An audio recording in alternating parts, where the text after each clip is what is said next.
Mais également, est-ce qu'il y a certaines personnes ont une conscience, une préconscience de ce qu'ils doivent faire? On l'a, mais on ne la ramène pas. C'est-à-dire que quand on s'incarne, on choisit notre lieu d'incarnation. En principe, si on est assez évolué, on choisit les parents et les frères et sœurs qu'on aura. Donc on choisit les épreuves, ce qu'on va résoudre dans le karmique. Mais une fois qu'on arrive, la conscience est effacée. Le fleuve de l'oubli fait que on arrive très démunis et notre âme doit être suffisamment belle et jolie pour avoir envie de résoudre tout ça. Voilà. Et se dire à certains moments, tiens, si j'ai fait ça, c'est peut-être effectivement pour résoudre quelque chose. Et puis si c'est pas le cas, c'est pas plus grave que ça. Alors on pourrait continuer évidemment à explorer ce domaine parce que c'est vrai quand on a affaire à un voyant ou un médium, un médium plutôt, on se dit qu'est-ce qu'il a à nous apprendre sur ce qui se passe de l'autre côté. Qu'est-ce qu'il a à nous apprendre sur la mort, quand la mort est là, je veux dire, est-ce que vous avez l'air de savoir à peu près ce qui se passe de l'autre côté, vous avez l'air de savoir à peu près comment les choses sont organisées, ou bien vous avez des bribes d'informations? Ah non, c'est très clairement organisé. Et comment vous l'avez appris tout ça? Par Jeanne, au moyen. Alors, de deux façons. De deux façons, c'est-à-dire que j'ai un mari qui est spirit également. Ah bon, d'accord. Donc, il y a des contacts spirites de ce côté-là. Est-ce que vous voulez qu'on enlève le chien? Parce qu'il fait beaucoup de bruit quand même, je trouve. Ouais. Donc, Catherine Doxy, vous avez perfectionné ou élaboré ou réinventé ou redécouvert de nouveaux supports, en quelque sorte, en tout cas ce que vous appelez des outils ésotériques. Absolument. Alors, il y a une chose qui est exposée ici. C'est ce qui est exposé derrière. Alors, une chose est importante. En premier lieu, je n'ai pas besoin de support ésotérique. Je n'en ai pas besoin dans l'exercice de ma profession, c'est-à-dire que je suis médium pur. Donc, il me suffit. J'ai besoin juste de deux choses lorsque j'ai un consultant. J'ai besoin d'un prénom.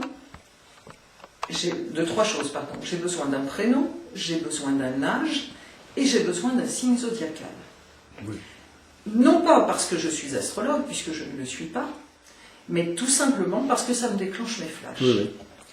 À partir de là, Jeanne me donne les informations. Je n'ai pas besoin de carte, je n'ai besoin de rien. Simplement, j'ai reconstaté, donc en consultation par téléphone, dans 98% des cas, je n'utilise pas de support. Parce que le consultant ne voit pas ce que je fais. Et puis il ne peut pas intervenir non plus, si tant est qu'il... Oui. En revanche, en consultation en cabinet, j'utilise des supports. Alors, il y a deux échelles de consultation en cabinet, c'est-à-dire une consultation en cabinet où quelqu'un vient principalement pour des questions d'ordre pratique de la vie courante et des consultations d'ordre spirituel. Je ne vais pas traiter la consultation d'ordre spirituel, quand je dis traiter, c'est un petit peu un mot barbare, mais je ne vais pas la réaliser de la même façon que la consultation purement matérielle, où on parle de la vie, de l'argent, du travail, de l'amour et des enfants. Alors, pour ce qui a trait à la consultation,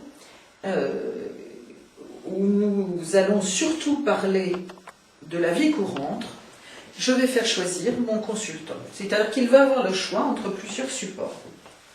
Je parlerai de ceci ensuite.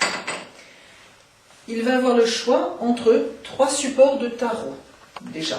Voilà. 2 supports de tarot, un support de cartes. En quelque sorte, c'est lui qui choisit le support qui lui parle. Voilà.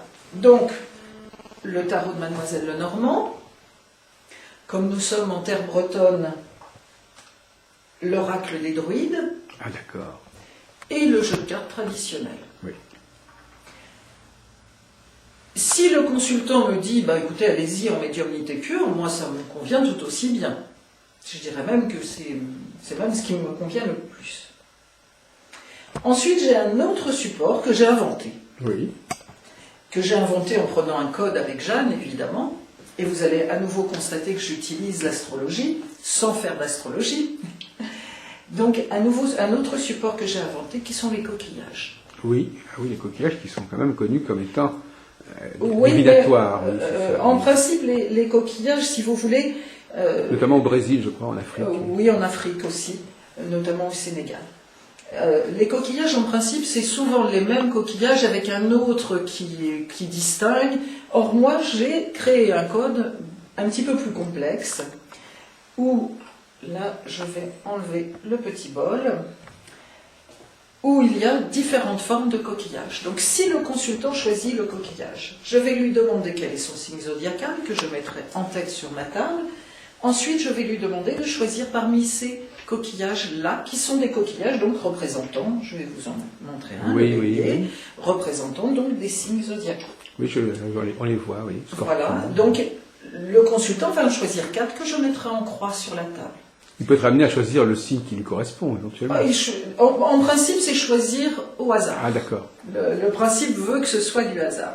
Ensuite, je vais lui demander, alors ces deux coquillages-là, celui-ci représente l'élément masculin, celui-ci l'élément féminin.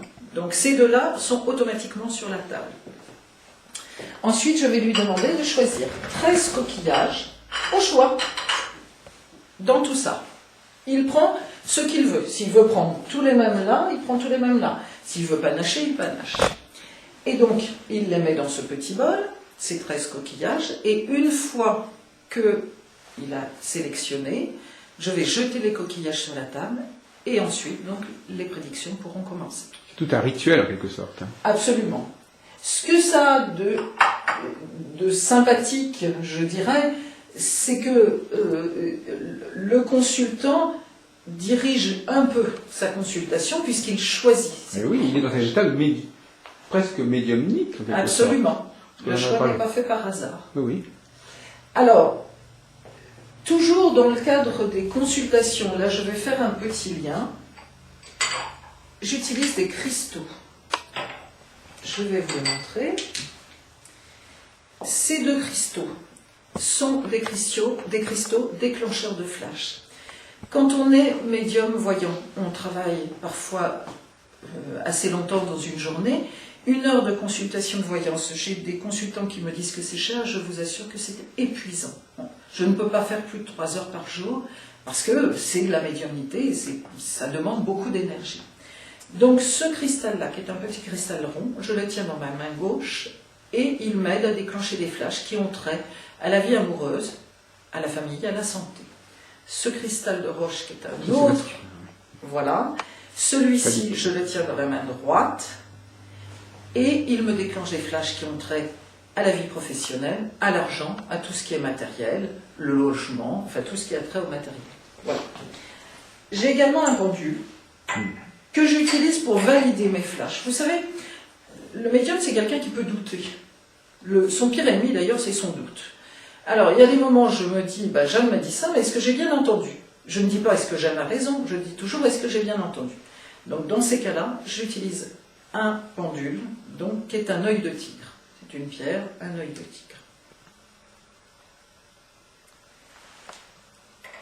Ces outils-là sont partie intégrante des autres, c'est-à-dire que c'est en même temps.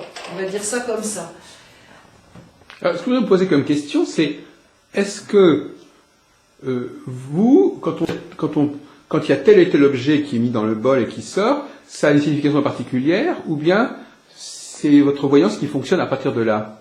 Non, parce que ma voyance fonctionnerait à partir de là, ça voudrait dire que c'est du folklore. Voilà. Donc il y a vraiment une codification de chaque objet. Oui, absolument.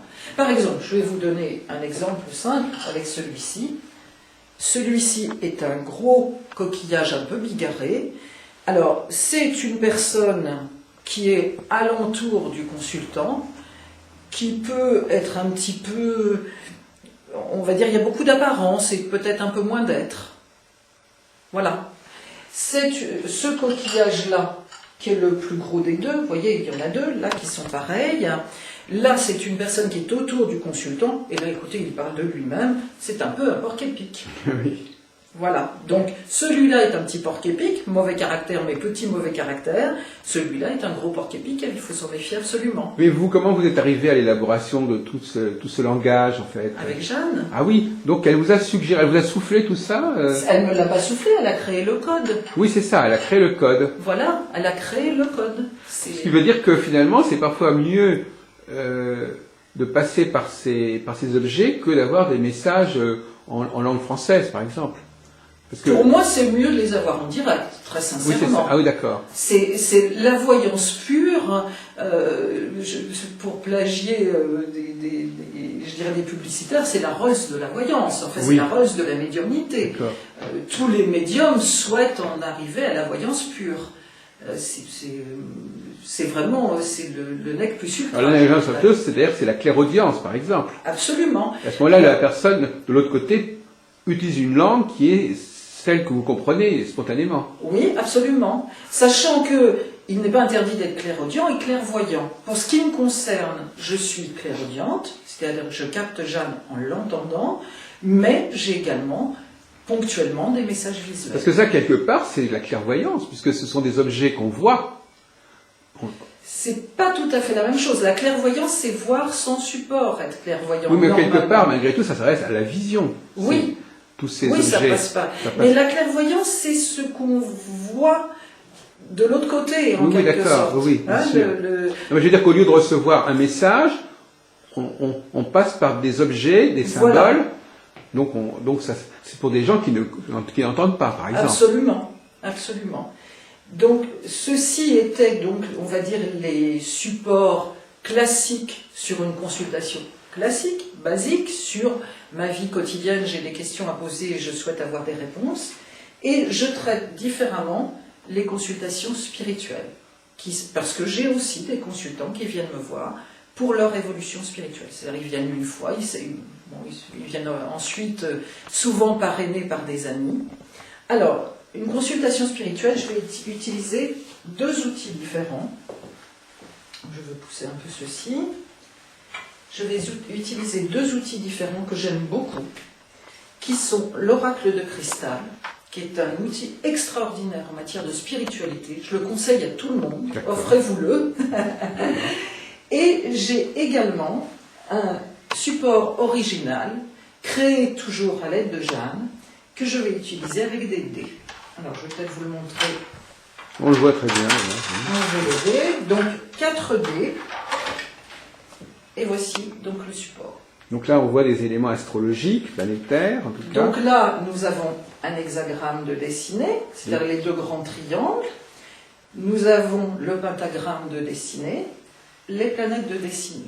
Si je schématise, le pentagramme... Et puis il y a quelques lettres hébraïques aussi, oui. Ça, ce sont les éléments. D'accord. Ah oui. Donc, c'est la symbolisation de l'univers.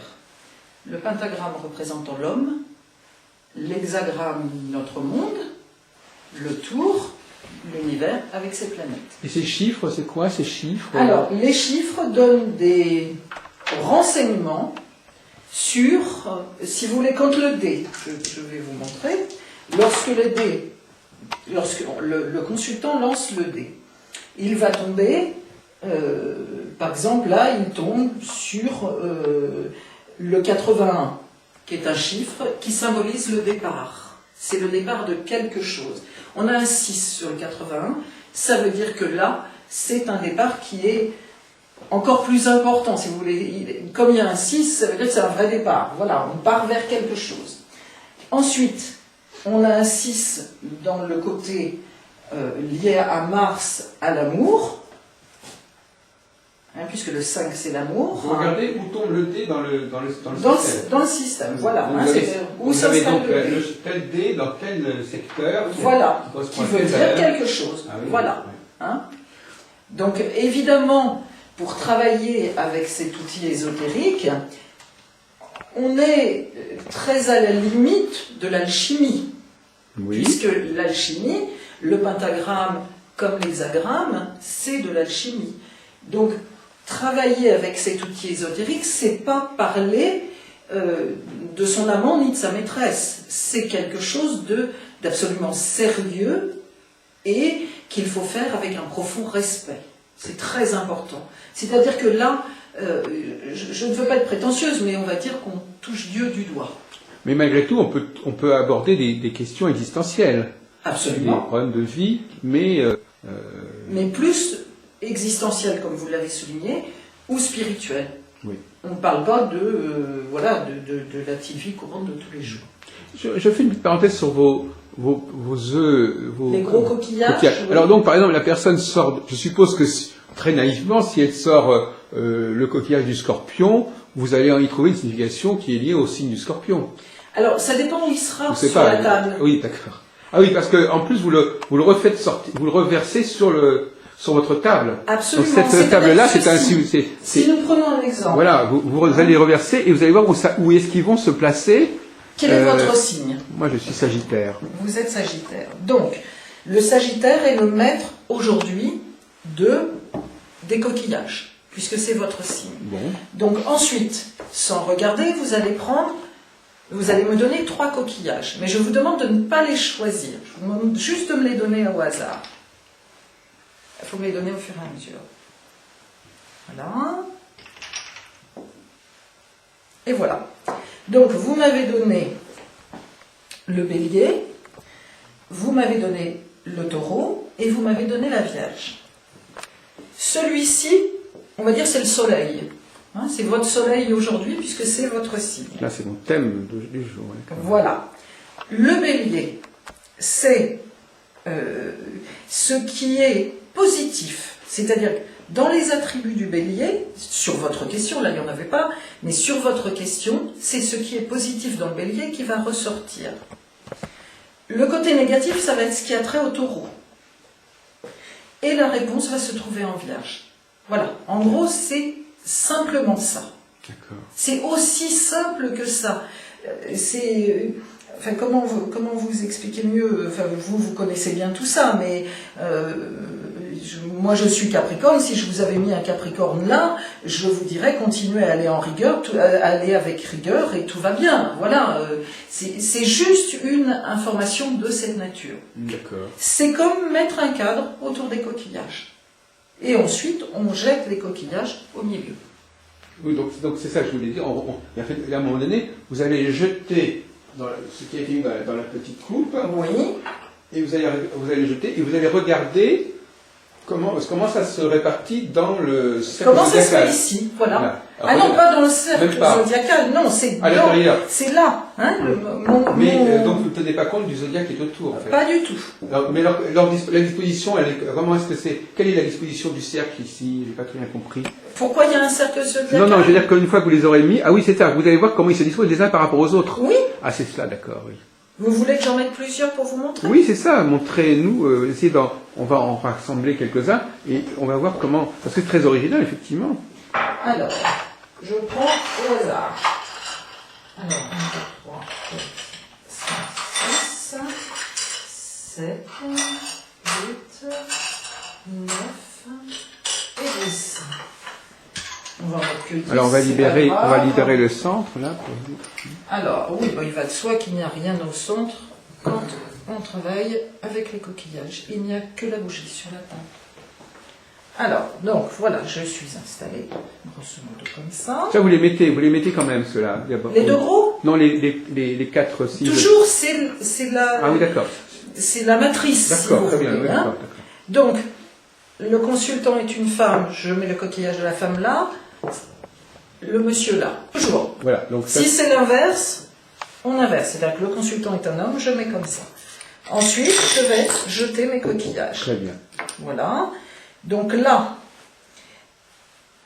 il y a déjà une chose importante. C'est-à-dire que là, je ne les ai pas jetés assez fort, donc c'est un peu faussé. Oui.